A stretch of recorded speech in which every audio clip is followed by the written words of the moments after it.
Oh no, Donald Trump posted something on social media. That means we should all go crazy. Maybe we should even impeach him for putting something online.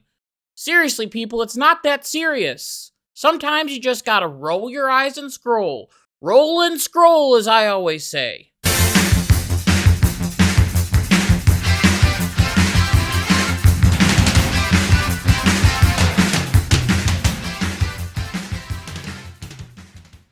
So a lot has happened since the Iran war has taken off, and I just want to remind you that I'm still not a big fan of this war. I know it's been a long time since we've actually talked about it, but I'm still not the biggest fan. And there are many people that have left the Republican Party because of this war with Iran, and they're starting to turn their back on Donald Trump. Now, I still like Trump, and I will still support President Donald Trump. I still have my hat there. The day that comes down is when you know something serious is going to be happening. And there is also no way on earth that I would be rooting for the other team. I would not be praising Iran online. I wouldn't be saying, well, Iran's winning, Iran's doing great, when literally they got their teeth knocked out. And there are people out there that actually think that Iran is winning this war, and it doesn't make sense to me, but I guess people can have their own opinions. However, I will say that there have been some things that I'm not a big fan about when it comes to Donald Trump. And one of those things is the timeline of the war. At one moment he's saying, oh, we're almost done, and then he needs a couple more months. At another point he's saying, oh, they've knocked out all their military.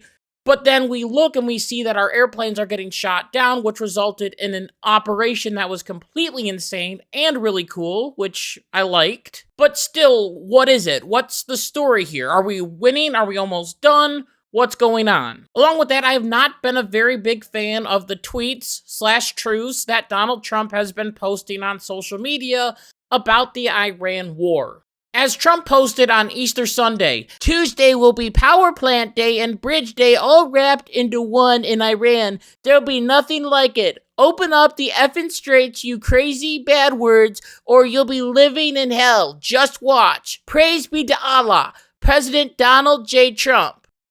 I understand that he's trying to sound like the Iranian people, these Iranian government people who are coming out being like, we're going to destroy America, we're going to destroy everything. But posting that on Easter Sunday, that kind of just left a bad taste in my mouth. And I mean, you can say that Donald Trump is mocking the Iranian people, but still, I just don't feel like this was the proper message to put out on that day. Maybe he could have done it Monday. Maybe he could have done it Tuesday. Like, he needed to actually do a real Easter message instead of this message. Because I think this was the only truth that he posted that day. We can also see that Donald Trump is using one of his negotiation tactics, which is the big ask. You do something or we're going to blow you up, basically. The question is, did Iran take this threat seriously? Did they quickly open up the Strait of Hormuz because of what Donald Trump posted online?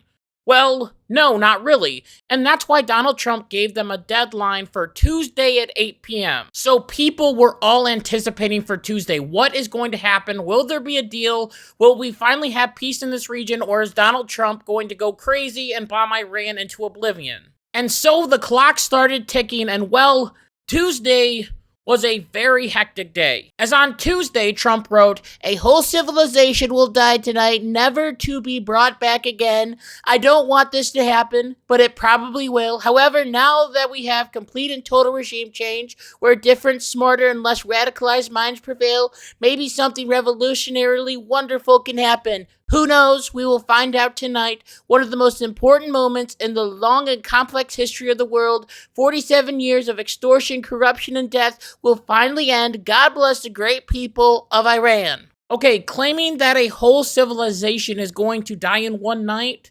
is a little bit crazy. It's a little bit too unhinged for me in my political mind. But once again, we are seeing Donald Trump doing the big ask. You do something for us, and we won't bomb you. We won't strike you, and we'll stop you. He's threatening them and saying, if you don't do this, then we're going to strike you. And Trump has done this before where he will go overboard and say, we're going to absolutely bomb you, we're going to destroy you, we're going to do X, Y, and Z to you. And then the government of that nation gets nervous about it, and they're like, okay, we got to make a deal with Trump, because if we don't, then we're all going to die.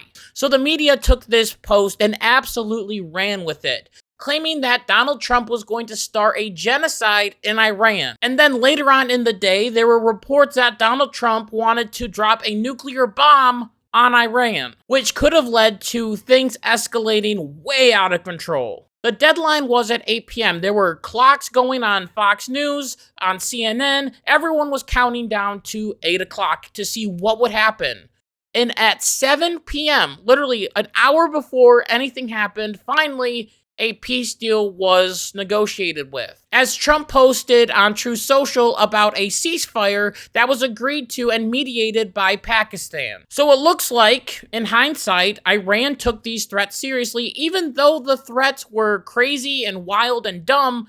It looks like they kind of took them seriously and was like, okay, we got to negotiate with you because we don't want to be destroyed. So they agreed to a 2-week ceasefire, and then there were reports that started coming out that released the demands that the Iranian government gave to the United States.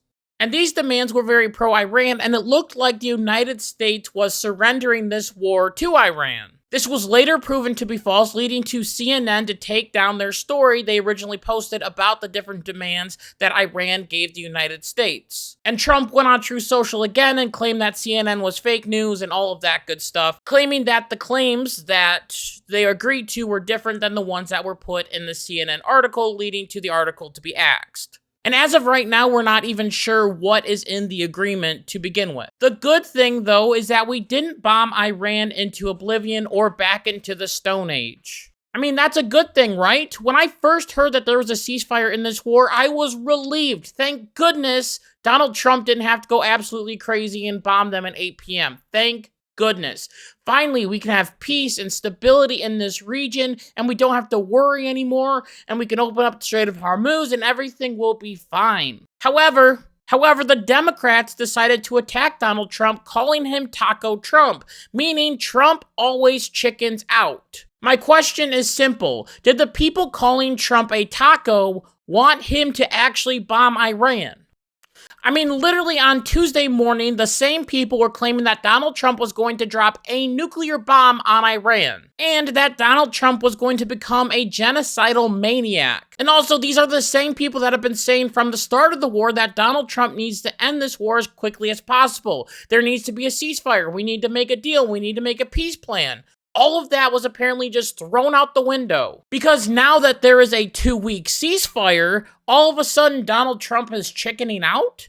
That doesn't make any sense. So now, thank goodness, we have a ceasefire in this fight. We can open up the Strait of Hormuz again. Ships can go through. Everything is fine and peaceful and dandy, and everything can go back to normal, and the ceasefire was broken. As a day after the ceasefire took place, Iran backed out of it and closed the Strait of Hormuz again because Israel started bombing Lebanon. And now this is kind of annoying because it seemed like this agreement was just between Iran and the United States. Israel was sort of like a third player off to the side. They weren't at the negotiation table. So why is it that Iran is backing out of this deal because of Israel? And this is where things get a little bit hectic for this ceasefire, because Benjamin Netanyahu said that he welcomed the decision to halt striking Iran, but insisted that the ceasefire does not apply to the war that Israel has with Lebanon, which contradicted the Prime Minister of Pakistan's announcements of the term of agreement. Now, I understand that Israel is fighting Hezbollah, who is supported by Iran,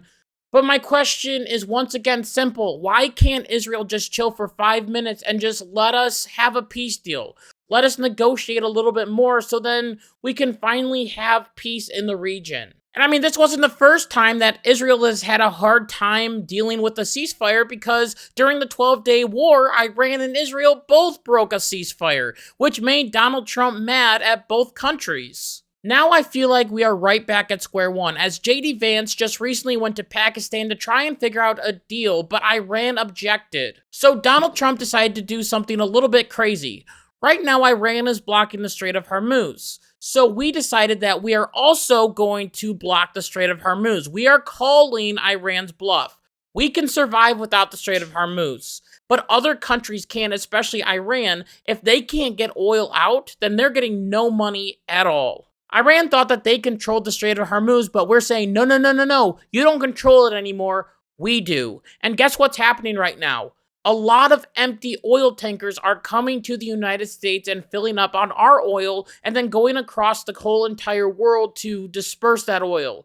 So we are getting money from all of these different countries, all of these different nations, and it's awesome to see. People aren't relying on Iran anymore. They're relying on us. This hurts China. This hurts Russia. This hurts a lot of different countries who have had a good, strong relationship with Iran. And if Iran continues to lose this money, then basically they're going to be choked out and surrender. Now, I think we can all agree that sometimes we don't like what Donald Trump puts on social media. Sometimes he can be offensive, which causes him to delete different things. But I found a tweet, though, that really relates to this whole situation. It's 2026, and I still don't care what Donald Trump posts on social media. I'm not offended. Sometimes he's funny, sometimes he's right, sometimes he's wrong. Literally just not a big deal at all. Sometimes people just need to roll their eyes and continue scrolling. And I will talk a little bit about the Jesus picture that Donald Trump posted, which I wasn't a big fan of, but literally I saw it on True Social looking for all of these different quotes.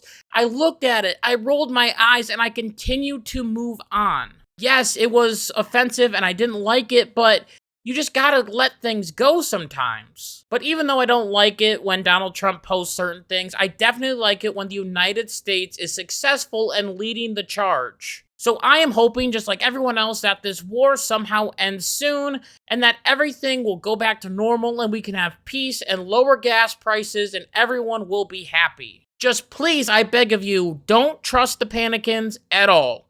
And with that, I just want to thank you so much for listening to this episode of the Dockery Docket. And until next time, like my mom always says, be good, be kind, be loving, goodbye. Israel, I love you. Benjamin Netanyahu, 4-quarter dime Palestine, give a goy alone. His Texas from the Iron Dome.